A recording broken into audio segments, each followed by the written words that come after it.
In this video, I'm going to go over and discuss the downfall of using treats when training your dog, as well as provide you with a better alternative in your training. Hi, my name is Zechariah Matson, and I help dog owners go from feeling burnt out and struggling to control their dog's behavior to gaining the confidence and ability needed to regain control by using the art of play, so that they can maximize the relationship they have with their dog. If you want to learn more about the process I use to train dogs, then you can gain access to my free resources located in the video description below. These resources are completely free for you to use and can significantly help you in your training journey. So feel free to take advantage of these after watching this video. With that being said, let's get into the downfall of using treats when training your dog. Using treats to train dogs is a very common approach that many trainers everywhere take, and it's not entirely a bad thing. I even use treats from time to time when training dogs, as they can be an effective way to teach dogs new behaviors and concepts. However, solely relying on using treats during your training can be extremely detrimental to your long-term training goal. And the reason why treats can be detrimental is because they are a form of extrinsic motivation. Now, extrinsic motivation is defined as any form of motivation outside of the behavior itself that is required to reinforce and encourage that behavior. Usually, extrinsic motivation takes place in the form of an exchange between two individuals, such as one person doing a job in exchange for some kind of money. The extrinsic motivation of gaining that money is what keeps us going back to that job day in and day out. And for many people who have a job, they may continue to go back to a job that they do not enjoy, but they do it solely for the extrinsic motivation of the money because perhaps it pays good or it has some other kind of extrinsic benefit that they get. But that extrinsic motivation has one fatal flaw to it. And that is that once that extrinsic motivation is removed from the picture, then the individual's desire to perform that behavior is no longer present. Using treats or any kind of extrinsic motivators when training your dog can be detrimental to your long-term training, because once you have set the expectation that a reward will be given in exchange of a behavior, you must continue with that exchange if you wish for that behavior to continue. Now, let me give you a short example of how extrinsic motivation was applied to me in my childhood that was able to stop me from doing a behavior that I actually enjoyed doing. Back when I was a young child, I would enjoy pretending to be a waiter when I went over to my friend's house and did sleepovers. Every night when we had dinner, I would always clean up everybody's plates or set the table and pour everybody glasses of water or their favorite drink they had.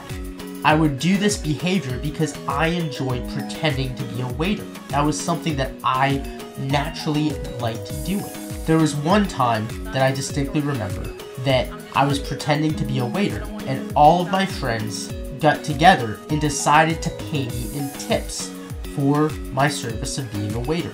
I remember that I got so excited and happy that I actually made money doing that thing.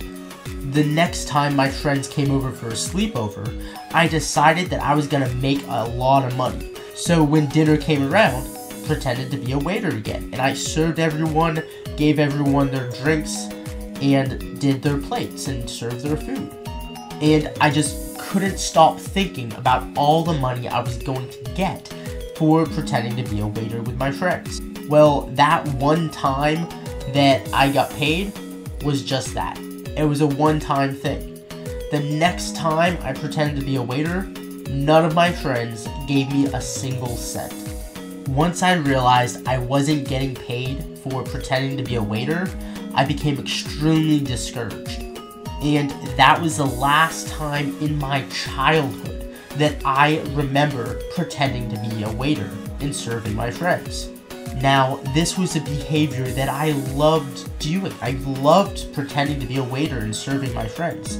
But because they rewarded me with an extrinsic form of motivation, my motivation for doing that behavior changed.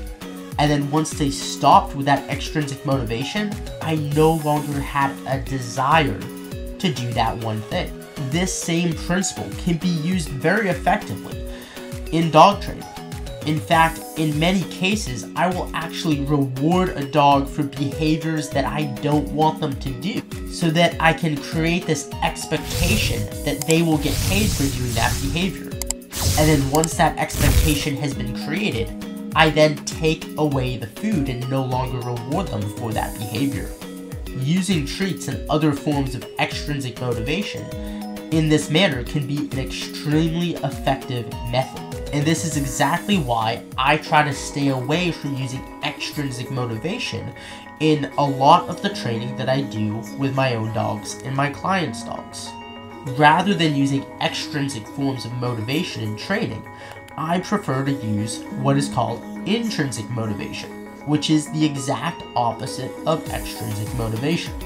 Intrinsic motivation is where the motivation to perform or do that behavior comes from within the individual, and the behavior itself is what is rewarding and motivating the dog or human to do that behavior.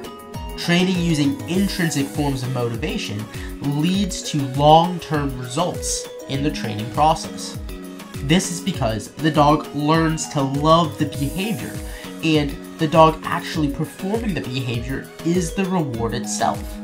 And as long as the dog enjoys doing that behavior, it will continue. So you're probably wondering and asking the question, how do we use intrinsic motivation to train our dogs? Well, the answer is that I incorporate play into the training process. The act of play is naturally intrinsically motivating for dogs, as well as for us humans. Dogs love to play, and so do we, and no one needs to pay us or use any form of extrinsic motivation in order to get us to do that behavior and to play. Knowing this, we can then take play and incorporate it into obedience in order to create the obedience behaviors and make those intrinsically motivating for the dog. This then ultimately leads to true behavior change and long-term results with the dogs that I train. Now mind you, there are many trainers out there that incorporate play into their training, but what they will end up doing is they will use play as a reward in exchange for performing the obedience behavior. This is very different than what I do, which is incorporate obedience into the play itself. Other trainers who use play in training, but use it as a reward, are simply using it as an extrinsic form of motivation, rather than making the behavior intrinsically motivated. That's a topic that I can address in another video. I hope you found this video helpful, and if you did, please give it a thumbs up, and if you want to see more content like this in the future, make sure to subscribe to the channel. Thank you so much for watching, and until next time, keep on training.